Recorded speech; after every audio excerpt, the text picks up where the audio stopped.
Hello friends, welcome back to study mania. इस video में हम लोग बिहार आर्थिक सर्वेक्षण 2024-25 के बारे में बात करने वाले हैं। सबसे पहले जो है बिहार की आर्थिक स्थिति को देखते हैं कि बिहार के वित्त मंत्री सम्राट चौधरी ने 28 फरवरी 2025 को बिहार का 19वां आर्थिक सर्वेक्षण 2024-25 पेश किया है। याद रखेंगे कि वित्त मंत्री जो हैं यह सम्राट चौधरी हैं। इन्होंने 28 फरवरी 2025 को बिहार का 19वां आर्थिक सर्वेक्षण 2024-25 को पेश किया है। और अर्थव्यवस्था के क्षेत्र में जो है बिहार देश में सबसे तेज़ी से विकास करने वाले राज्यों में दूसरे स्थान पर है। याद रखेंगे कि अर्थव्यवस्था के क्षेत्र में बिहार जो है देश में सबसे तेज़ी से विकास करने वाले राज्यों में दूसरे स्थान पर है। आगे देखते हैं कि राज्य की अर्थव्यवस्था वर्तमान मूल्य जो है 14.5% एवं स्थिर मूल्य पर 9.2% की दर से बढ़ रही है। वही बिहार में पटना सबसे अमीर जिला और शिवहर जो है सबसे गरीब जिला है। यह भी याद रखेंगे। 2023-24 में बिहार का सकल राज्य घरेलू उत्पाद जो है GSDP यह वर्तमान मूल्य पर है यह 8,54,429 करोड़ रुपया है, जिसमें वृद्धि जो हुई है 14.5% और स्थिर मूल्य जो है यह 4,64,540 करोड़, जिसकी वृद्धि जो है 9.2% है। आगे देखते हैं कि 2023-24 में बिहार का निवल राज्य घरेलू उत्पाद जो है NSDP का वर्तमान मूल्य जो है यह 7,71,435 करोड़ रुपया है और स्थिर मूल्य पर जो है 4,11,359 करोड़ रुपये है। वहीं बिहार का प्रति व्यक्ति आय की बात की जाए तो बिहार का प्रति व्यक्ति आय जो है वर्तमान मूल्य पर यह है 66,828 रुपया। इसमें भी वृद्धि हुई है 12.8% की। और प्रति व्यक्ति आय जो है स्थिर मूल्य पर है यह 36,333 रुपया है, जिसमें 7.6% की वृद्धि हुई है। और सर्वाधिक प्रति व्यक्ति आय वाला जिला जो हो जाएगा यह पटना हो जाएगा, जहाँ पे 1,21,396 रुपये प्रति व्यक्ति आय है। वही न्यूनतम प्रति व्यक्ति आय वाला जिला हो जाएगा शिवहर हो जाएगा, जिसका प्रति व्यक्ति जो आय जो है 19,561 रुपया है। आगे देखते हैं कि बिहार के 3 सबसे संपन्न जिले पटना जहाँ पे 1,21,396 रुपये प्रति व्यक्ति आय है। उसके बाद है बेगूसराय में 49,064 रुपये प्रति व्यक्ति आय है और मुंगेर में जो है यह 46,795 रुपये है। दूसरी ओर 3 सबसे गरीब जिले जो हैं यहाँ पे शिवहर है, सबसे गरीब है शिवहर, जहाँ पे 19,561 रुपया प्रति व्यक्ति आय है। सीतामढ़ी में 21,931 रुपया और अररिया में 22,204 रुपये प्रति व्यक्ति आय हैं। आगे बात करते हैं 2023-24 में राज्य की अर्थव्यवस्था में विभिन्न क्षेत्रों का हिस्सा। तो प्राथमिक क्षेत्र का जो हिस्सा है यह 19.9% है। इसमें वृद्धि की गई है, वृद्धि दर्ज हुई है 5.7%। याद रखेंगे कि द्वितीय क्षेत्र का जो हिस्सा है यह है 21.5%। याद रखेंगे। उसके बाद है तृतीय क्षेत्र का जो हिस्सा रहा है यह 58.7% रहा है। तो अगर आपसे पूछा जाए कि राज्य की अर्थव्यवस्था में सबसे अधिक हिस्सा रहा है तो यह रहा है तृतीय क्षेत्र का, उसके बाद द्वितीय क्षेत्र का, फिर उसके बाद प्राथमिक क्षेत्र का। याद रखेंगे कि राज्य की अर्थव्यवस्था में सबसे अधिक हिस्सा जो है सेवा क्षेत्र यानी तृतीय क्षेत्र का है, दूसरे नंबर पे द्वितीय क्षेत्र और तीसरे नंबर पे प्राथमिक क्षेत्र हो जाएगा। आगे देखते हैं कि बिहार के सकल राज्य घरेलू उत्पाद में सेवा क्षेत्र जो है तृतीय क्षेत्र का सबसे अधिक हिस्सा है, 58.6% योगदान रहा है। उसके बाद उद्योग वाले का द्वितीय क्षेत्र का रहा है 21.5% और कृषि जो है प्राथमिक क्षेत्र का 19.9% योगदान रहा है। प्राथमिक क्षेत्र में जो है सकल राज्यगत मूल्यवर्धन में फसल क्षेत्र का 9% और पशुधन का जो है 6.3% का योगदान रहा है। वहीं द्वितीय क्षेत्र में सकल राज्यगत मूल्यवर्धन में विनिर्माण क्षेत्र का 7.6% और निर्माण क्षेत्र का 11.3% का योगदान रहा है। आगे देखते हैं तृतीय क्षेत्र में सकल राज्यगत मूल्यवर्धन में व्यापार एवं मरम्मत सेवाओं का 14.8% एवं संचार एवं सेवाओं का 10.2% योगदान रहा है। फिर बात करते हैं राजकीय वित्त व्यवस्था के बारे में। राजकीय वित्त व्यवस्था के बारे में देखते हैं कि राजकीय घाटा जो है राजकोषीय घाटा यह वित्तीय वर्ष 2023-24 में 35,660 करोड़ रुपया रहा है और वित्तीय वर्ष 24-25 में 29,095 करोड़ रुपये अनुमानित है। वहीं राजस्व घाटा जो है राजस्व घाटा वित्तीय वर्ष 23-24 में यह रहा है 2,833 करोड़ रुपये। उसके बाद वित्तीय वर्ष 24-25 में रहा है 1,121 करोड़ रुपये अनुमानित है। प्राथमिक घाटा की बात की जाए तो वित्तीय वर्ष 23-24 में प्राथमिक घाटा 18,054 करोड़ रुपये और वित्तीय वर्ष 24-25 में यह 8569 करोड़ रुपए अनुमानित है। साथ ही बात की जाए 2023-24 में कुल व्यय जो है 2.52 लाख करोड़ है, राजस्व व्यय जो रहा है 1.9 लाख करोड़ और पूंजीगत व्यय जो है 61,568 करोड़ रहा है। वहीं 2023-24 में कुल प्राप्ति जो हुई है यह 1.9 लाख करोड़ रही है और कुल प्राप्ति जो है कर राजस्व प्राप्ति हुई है यह 1.61 लाख करोड़ यह राजस्व से प्राप्ति हुई है, कर से, टैक्स से। उसके बाद सहायता अनुदान मिला है यह 26,125 करोड़ रुपये मिला है और सबसे अधिक राजस्व प्राप्ति जो हुई है यह टैक्स से हुई है 83.83% और राजस्व प्राप्ति में सहायता अनुदान का हिस्सा जो है 13.5% है। वहीं बिहार सरकार का वित्तीय मैट्रिक्स जो है 2022-23 के अकॉर्डिंग कि राजस्व घाटा जो है 23-24 का यह जीएसडीपी का 4.2% है, राजस्व घाटा 23-24 का है, जीएसडीपी का यह 0.3% अधिशेष है और प्राथमिक घाटा जो रहा है 23-24 का यह जीएसडीपी का 2.1% है। साथ ही बात करेंगे कृषि से संबंधित क्षेत्र, तो इसमें जो है शुद्ध बुआई क्षेत्र जो है 2022-23 में 51.13 लाख हेक्टेयर, सकल बुआई क्षेत्र जो है 22-23 में 72.68 लाख हेक्टेयर, वन भूमि जो है 2022-23 में यह 6.22 लाख हेक्टेयर और फसल सघनता जो है 22-23 में 1.42 लाख हेक्टेयर हो जाएगा। वहीं सर्वाधिक फसल सघनता जो हो जाएगा सुपौल में हो जाएगा 1.82 हो जाएगा और जहानाबाद में हो जाएगा 1.75 हो जाएगा। वहीं सर्वाधिक शुद्ध बुआई वाला जिला जो हो जाएगा यह भोजपुर और बक्सर हो जाएगा। याद रखेंगे कि सर्वाधिक शुद्ध बुआई वाला जिला भोजपुर और बक्सर हो जाएगा। साथ ही बात करेंगे कुल खाद्यान्न उत्पादन जो है 2023-24 में 231.15 लाख टन का खाद्यान्न उत्पादन है। कुल अनाज उत्पादन जो है 23-24 में यह 227.19 लाख टन है और कुल चावल या धान उत्पादन जो है 23-24 में यह 95.23 लाख टन और इसमें वृद्धि दर्ज की गई है 21% की। उसके बाद कुल गेहूं उत्पादन है 23-24 का 73.07 लाख टन है, इसमें भी वृद्धि दर्ज की गई है 10.7% की। कुल मक्का उत्पादन जो है बिहार का 2023-24 में 58.65 लाख टन है, इसमें वृद्धि 66.6% की वृद्धि हुई है और अनाजों की उत्पादकता जो है 2023-24 में 3573 किलोग्राम प्रति हेक्टेयर है और प्रति हेक्टेयर सर्वाधिक उत्पादकता वाला जिला जो हो जाएगा या वाला अनाज जो हो जाएगा यह हो जाएगा मक्का। याद रखेंगे कि प्रति हेक्टेयर सबसे अधिक उत्पादकता वाला अनाज मक्का हो जाएगा और राज्य में प्रति हेक्टेयर उर्वरकों की खपत में जो है 2023-24 में 195.6 किलोग्राम खपत हुई है। वहीं कुल ईख उत्पादन में 2023-24 में 136.43 लाख टन है और कुल तिलहनों का उत्पादन जो है 2023-24 में 1.5 लाख टन है। फिर बात करते हैं कुल दूध उत्पादन में, तो कुल दूध उत्पादन में 2023-24 में 128.53 लाख टन हुआ है और कुल मांस का उत्पादन 2023-24 में 4.04 लाख टन हुआ है।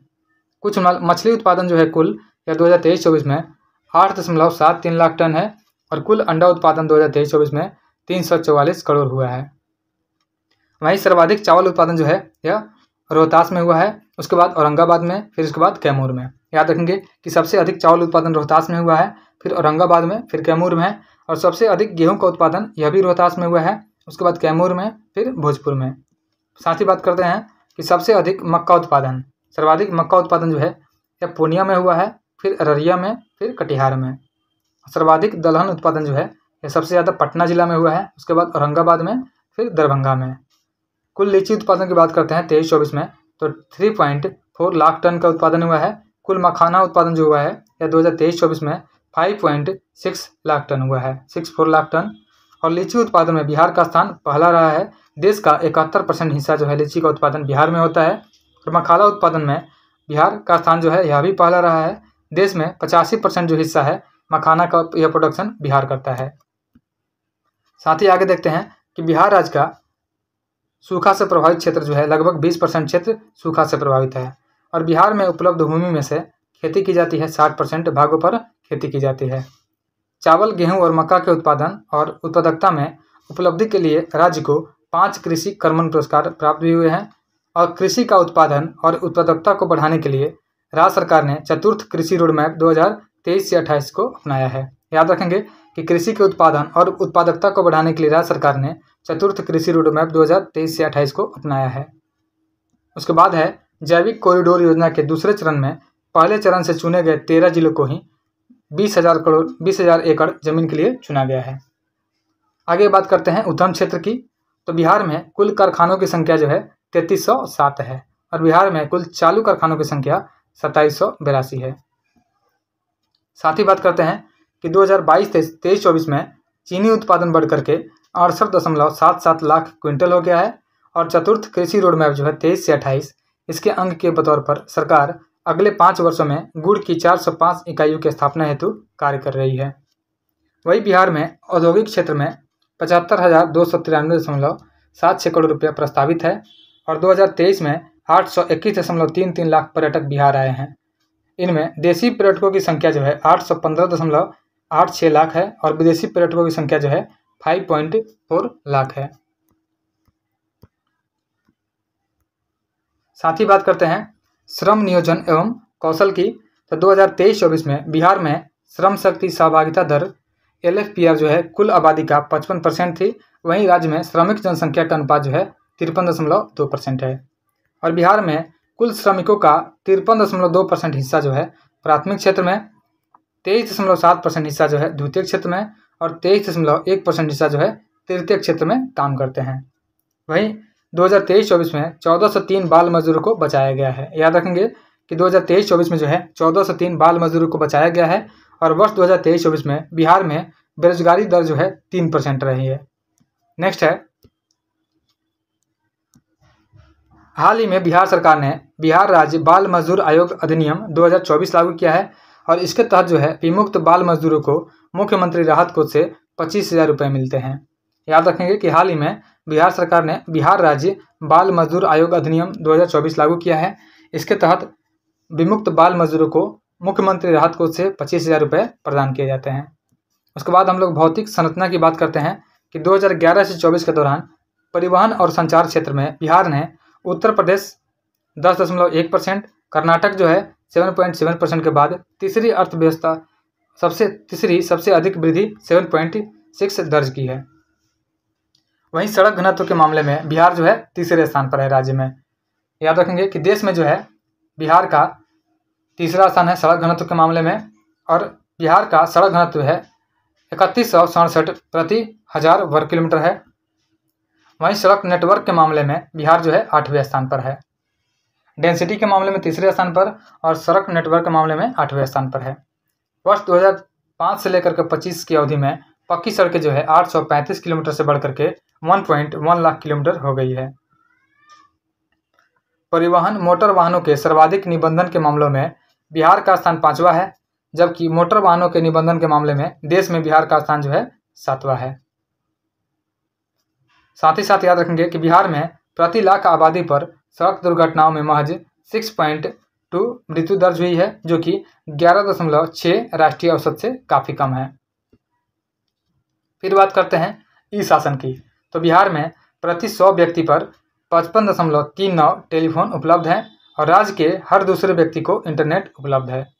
वही नवंबर 2024 तक वित्तीय धोखाधड़ी की कुल 70,057 शिकायतें दर्ज की गई है।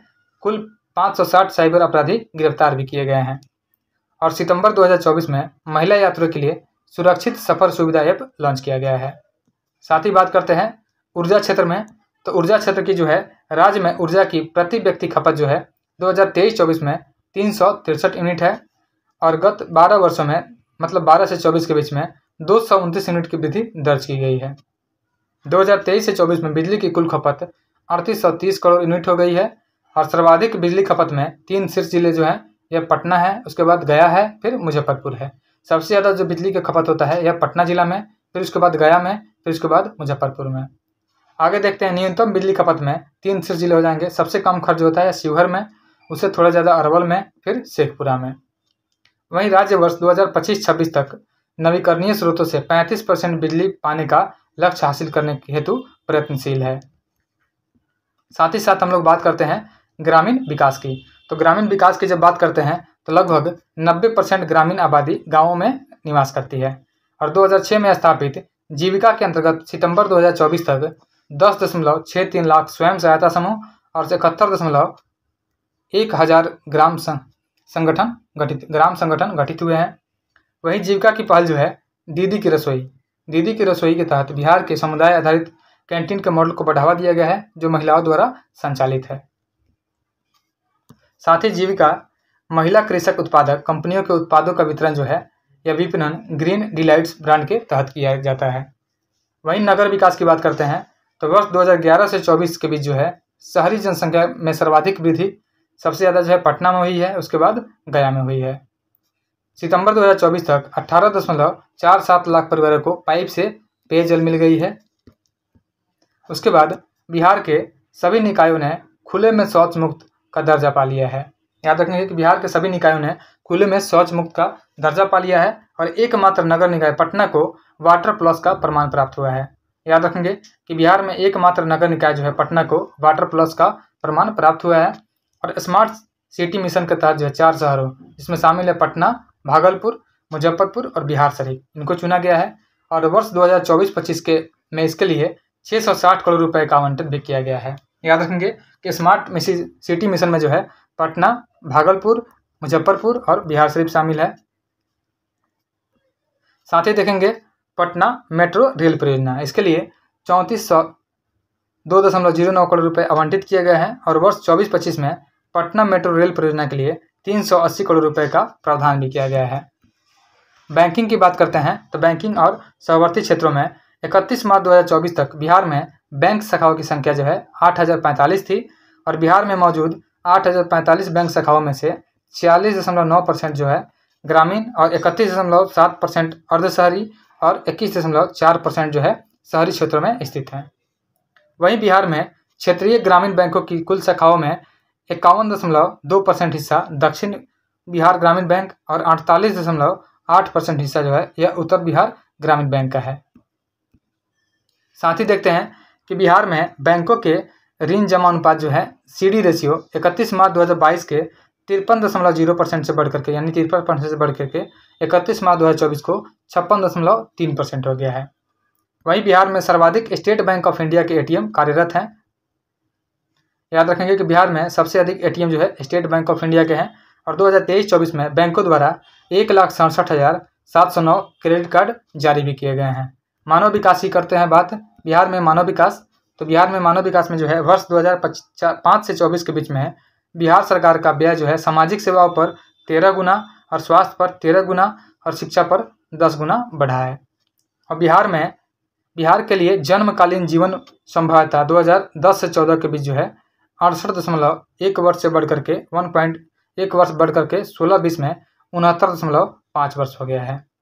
बिहार में 2016 से बीच में महिलाओं की जीवन सभ्यता जो है 69 वर्ष थी।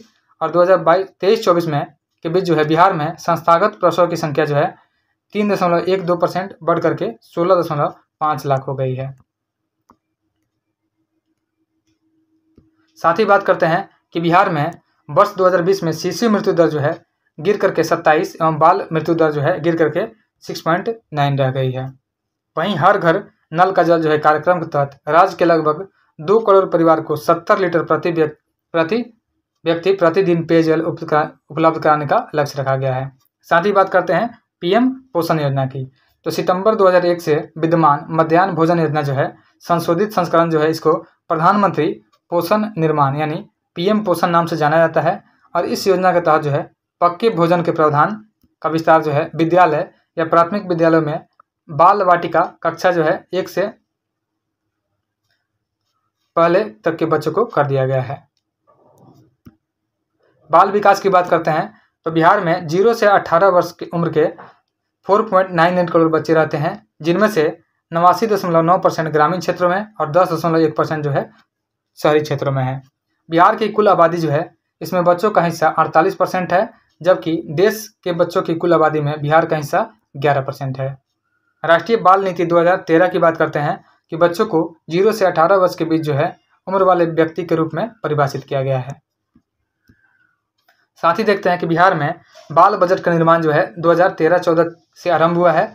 और समेकित बाल विकास सेवा का आरंभ जो किया गया है यह 2 अक्टूबर 1975 को 0 से 6 वर्ष तक के उम्र के बच्चों के लिए लक्षित औपचारिक कार्यक्रम के बतौर हुआ था। उसके बाद है परवरिश योजना जो है विभिन्न श्रेणियों के बच्चों के परिवार या रिश्तेदार आधारित देखरेख की मदद के लिए तैयार की गई है। इसके तहत जो है 18 वर्ष की उम्र तक पहुंचने तक हर बच्चे को 1000 रुपये की मासिक सहायता दी जाती है।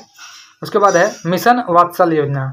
तो मिशन वात्सल योजना है, इसके तहत चाइल्ड हेल्पलाइन जो है 1098 सेवा चलाया जा रहा है।